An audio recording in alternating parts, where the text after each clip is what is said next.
문제를 처음에 받으시면은요, 정독을 해야 돼요. 정독을. 답을 오해해가지고 이 방향으로 물어봤는데 출제 의도가 오해해서 다른 방향을 쓰는 사람들이 꽤 있어요. 실제로. 그래서 정독해야 됩니다. 2번, 3번.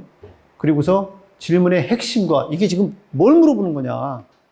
그리고 문제가 얼마나 어려운가. 이거를 파악을 해야 됩니다. 처음에 문제를 딱 받으면은 전체 문제를 한 번이 아니라 2번 정도 읽어가지고 핵심을 파악하고 문제의 난이도를 파악을 하시고 문제를 선택하게 됩니다. 내가 어떤 문제를 풀어야 되겠다. 계산 문제가 나옵니다. 예전에 비해서 줄었어요. 출제 원칙이 그래요. 계산 문제는 자제해라. 가급적 출제를 많이 하지 말아라. 왜? 계산 문제로 민원이 많습니다. 원칙적으로는 풀이 과정,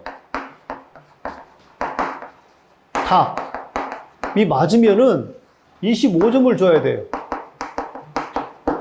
저도 계산 문제를 풀어서 합격을 했는데, 이를테면 어렵다는 소방기술사는요, 풀이 과정도 맞고 답도 맞았는데 25점에서 15점밖에 안 줬어. 딱 60점이죠. 그래가지고 이제 민원이 또 많이 들어요. 이 문제, 계산 문제지만 이 문제의 그 어떤 배경, 무슨 역사, 그 다음에 이 문제를 어디에 적용할지, 뭐 어떤 상당히 25점짜리이기 때문에 그런 어떤 것까지 다 써야지 25점을 주는 거지. 풀이 과정하고 답만 맞았다고 해서 25점 줄 수 없다. 그렇게 이제 하시는 분이 있어서 민원이 많고 또 뭐 불평불만이 많은데, 문제는 계산 과정은 틀리면은 빵점 맞을 수 있다는 거예요. 틀리면. 풀이 과정은 맞았는데 답이 틀렸어. 그러면 채점 위원에 따라 다릅니다.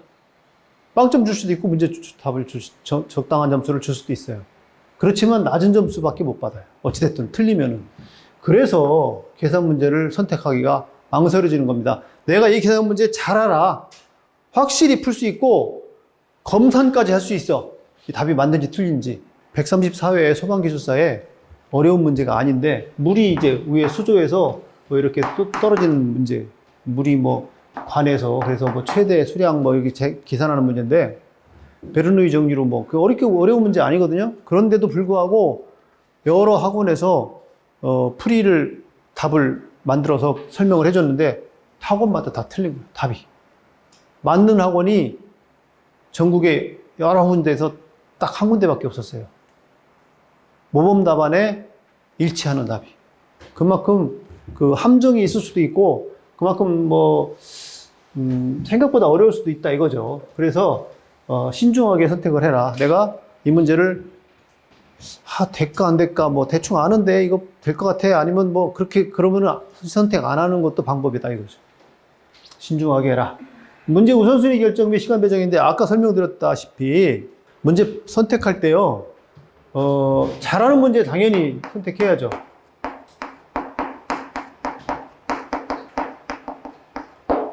근데요, 문제 중에 이 문제는 적은 사람이 풀 것 같은 문제가 있어요. 소수가. 예를 들어서 이번 발송배전에서 지선에 대한 문제가 나왔어요. 지지선이라고 이름이 바뀌었는데 하여튼 지선에 대한 문제가 나왔어요. 이거 문제 푼 사람이 적어요. 문제 푼 사람은 문제 푼 사람이 적으면은요, 문제 풀면은 점수를 후하게 받습니다. 그래서 내가 어떤 문제하고 아예 모르면 할 수 없지만 좀 아는데 전략적으로 적은 사람이 풀 수 있을 것 같은 문제. 옛날에 아라고이 원판이 시험 문제 나온 적이 있어요. 옛날에 기계식 전력량계, 계량기의 원리 또는 뭐 모타 원리 이런 거 설명할 적에 아라고이 원판이 있거든요. 원판이 있는데 거기에 뭐 회전자계를 하든지 뭐 자석을 돌리든지 하면 원판이 따라서 돌고 뭐 이런 원리 그거 설명하는 건데, 푸른 사람이 없어요. 왜? 푸른 사람은 점수를 잘 받았어요. 이런 식으로 전략적으로 자기가 그런 문제를 선택해서 좀 알면 풀으면 높은 점수를 얻을 수가 있습니다. 다소 그보다 더 잘하는 문제가 있다고 하더라도 전략적으로 문제를 잘 선택하시고, 그 다음에 시간 배정을 해야 되는데 10문제다 그러면 이제 8분씩 배정을 합니다. 8분씩. 왜냐면 10분씩 안 돼요. 100분에 10문제인데 처음에 문제를 검토해야 되고 이렇게 쓰고 그러다 보면 8분 정도씩 밖에 안 돼요. 한 문제당. 근데 7, 8문제라고 그랬잖아요. 그리고 이제 2문제는 소설을 써야 되잖아요. 요거는 아무래도 시간 배정을 조금 적게 하는 거예요. 이거 똑같이 8분을 배정할 필요가 없어요. 잘 아는 문제, 잘 쓸 수 있는 문제에 1 내지 1.5페이지라고 그랬는데 1페이지씩만 써도 돼요. 근데 거기에 7, 8분씩 쓰시고, 또는 뭐 충실하게 쓰고 싶다. 이건 전략적으로 내가 점수를 20점 맞고 싶다. 25점인데 그러면은 1페이지 반을 10분을 소요해서 쓸 수도 있고, 이제 이 소설 쓰는 문제 2문제는 시간 배정을 적게 해서 3분에서 5분 해가지고 그래도 어느 정도 양은 좀 쓰셔야 돼요. 근데 이걸 먼저 쓰시는 분도 있어요. 이거를. 그리고 잘하는 문제를 나중에 써가지고 끝날 때까지 최대한 양을 좀 하면서 이렇게 쫙 쓰시는 분도 있어요. 그게 더 유리할 수도 있어요. 이거를 소설 쓰는 문제를 먼저 쓰는 사람도 있어요. 잘하는 문제를 대부분은 먼저 쓰게 되는데 그럴 수밖에 없어요. 시간 배정을 잘 하셔야 돼요. 그래야지 그냥 쓰다 보면은 한 문제 놓치고 9문제 풀잖아요. 그러면 불합격입니다. 10문제 다 쓰셔야 돼요. 반드시.